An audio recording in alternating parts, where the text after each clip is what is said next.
Welcome to the UAKN webinar, which is hosted by the UAKN, which is a SSHRC project, and also through Aboriginal and Northern Development Canada.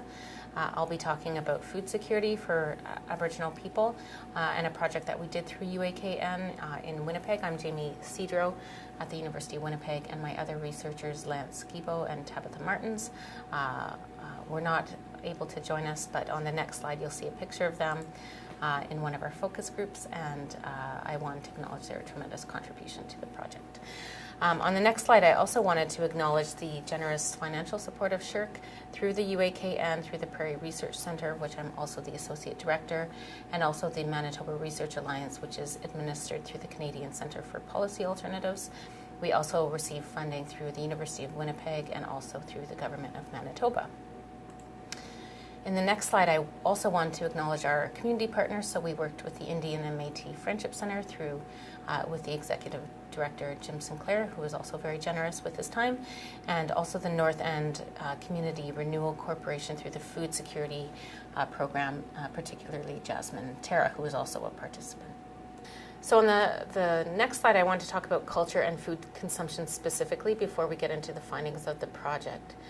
So like most cultures, eating food and the types of cultural food is central to the culture of the population. So there's been quite a bit of research done around this, particularly in an Indigenous context in Canada.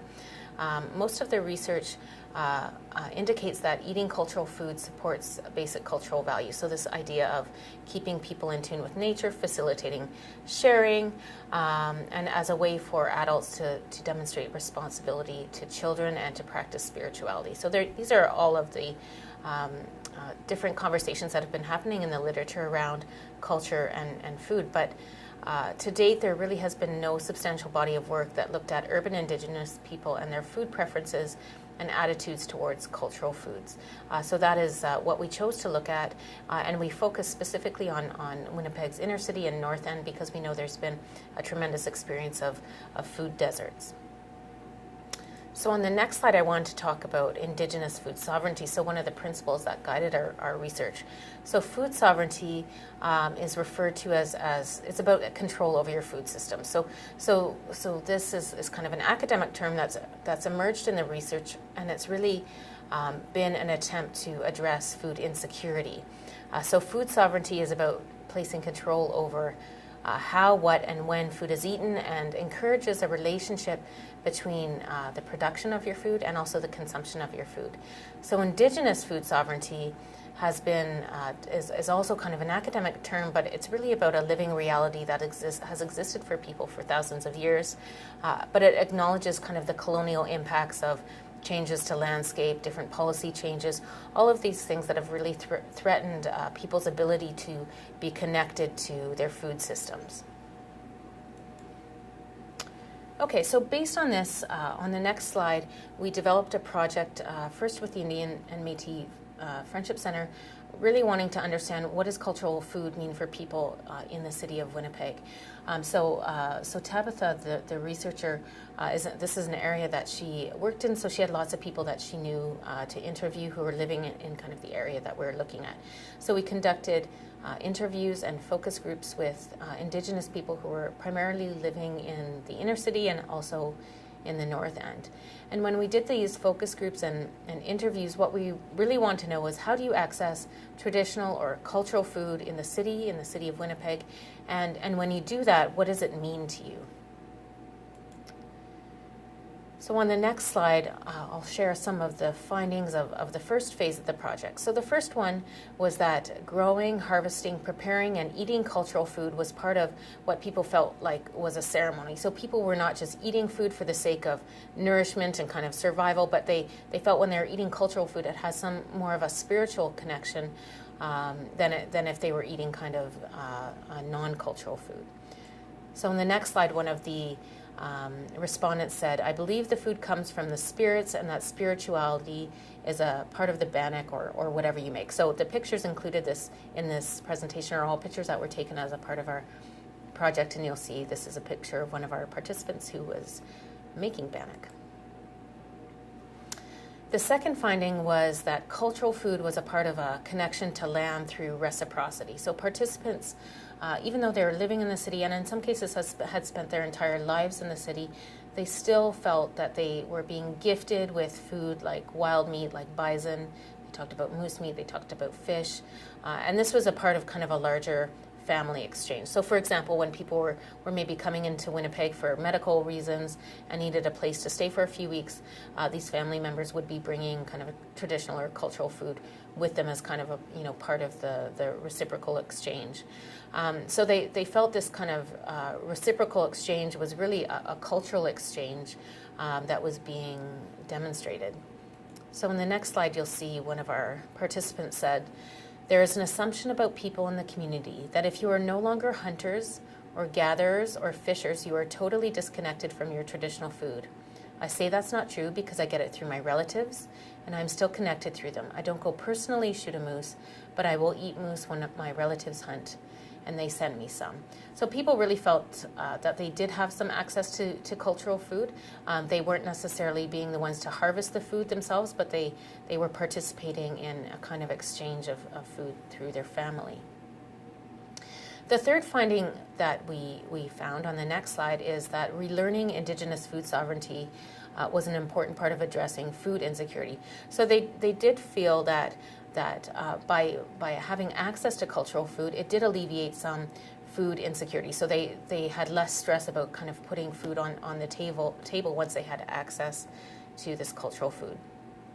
But they also felt kind of beyond alleviating food insecurity that it was about something bigger. It was about a connection between people and their food system. So this is one of the principles of Indigenous food sovereignty. Okay, on the next slide you'll see one of our participants, and this I think was one of the key quotes for us in thinking about the next phase. So the move to the city is a downward trend where you're de-skilling and you don't have access to land for gardening. I see my generation as completely de-skilled and totally dependent on commercial sources of food and on having money to buy food. Okay, so based on this, we knew that people in the city had access to food, so they were either participating in food exchange networks. We also know that in the city there are also marketplaces in which to buy food. So Nietzsche Commons is an example of a place where people can purchase food.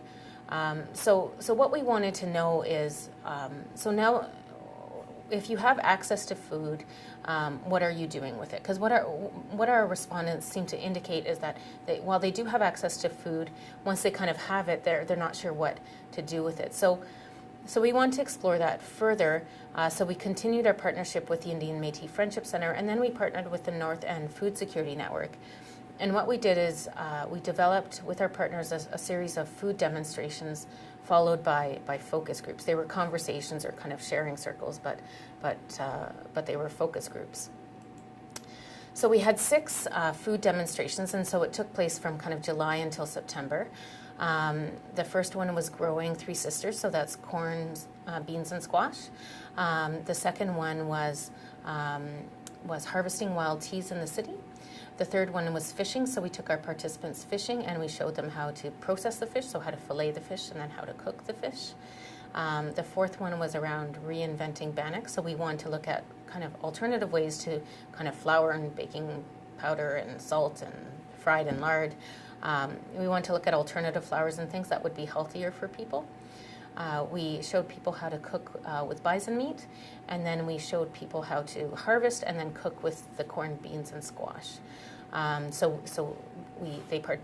participants engaged in these food demonstrations over the summer and into the fall, and then each of these were followed by focus groups where we asked them questions about their experiences. So after that, we transcribed them and coded them into themes. So on the next slide, you'll see just some of our kind of basic questions that we were asking.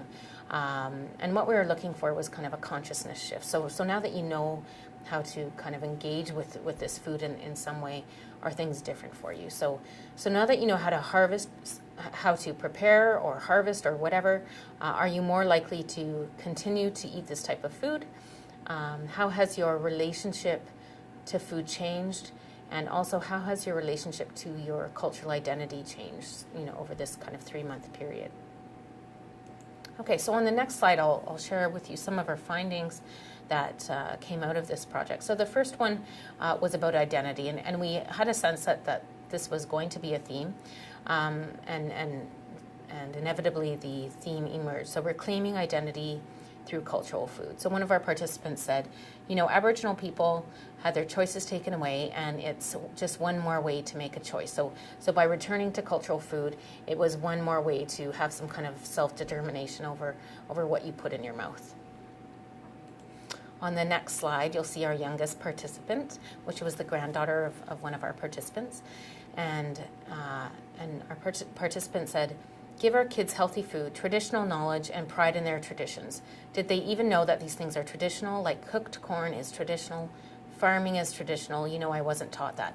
So while our participants were engaging in the food demonstrations and the focus groups, Lance and Tabitha had a great deal of knowledge around kind of what is the culture and traditions around kind of farming. What are some kind of stories related to the food that they were eating. So it wasn't just about learning how to cook food, but kind of beyond that, what is the kind of culture surrounding that food.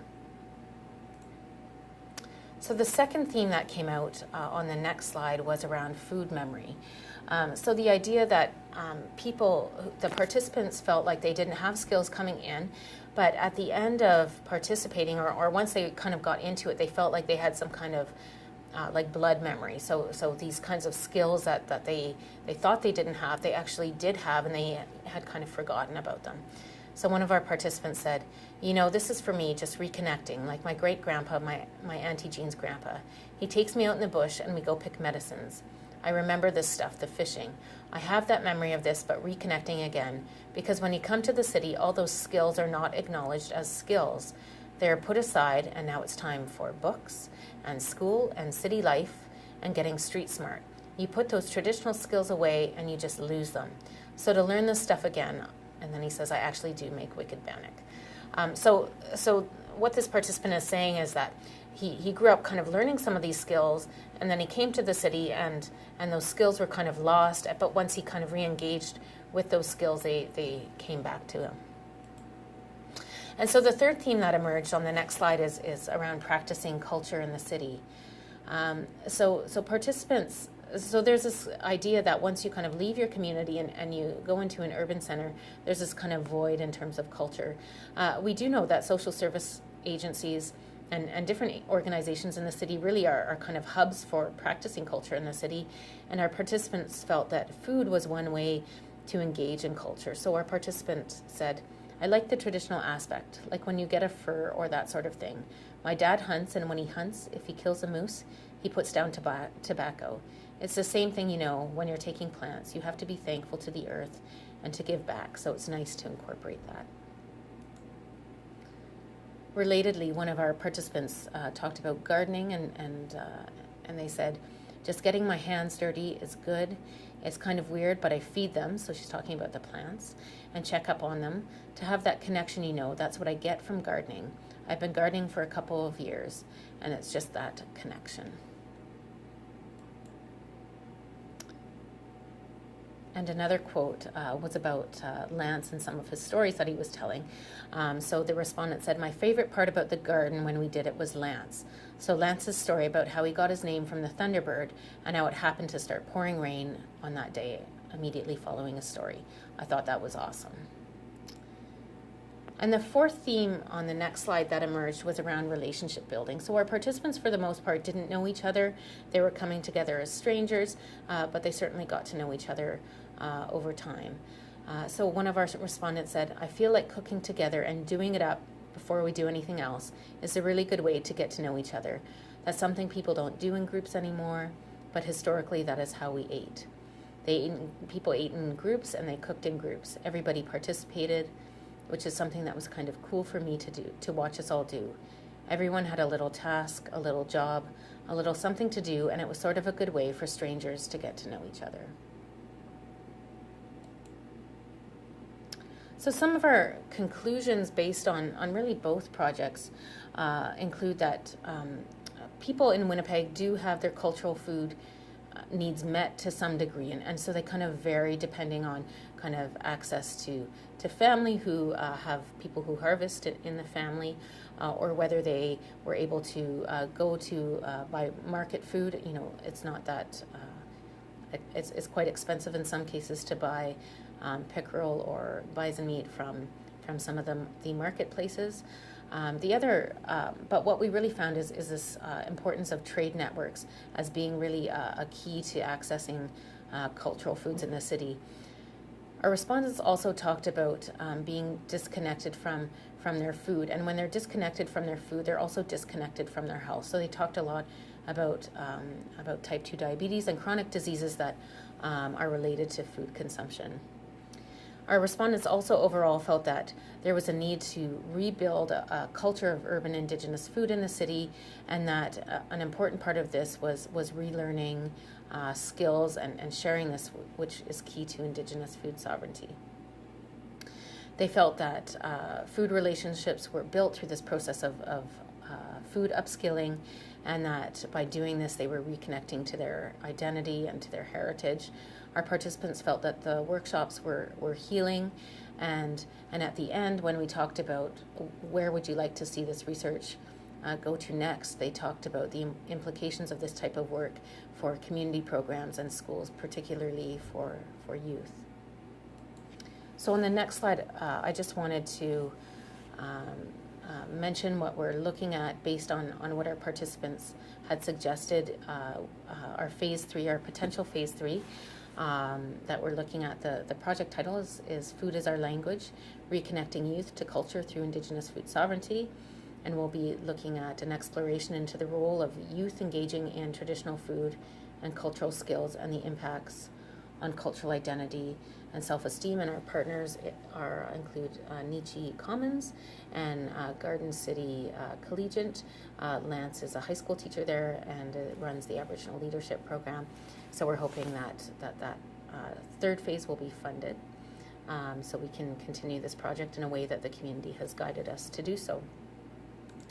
And then on the last slide, I just want to share some of the publications that we've had, which came out of phase 1, and we're working on our phase 2 publications right now.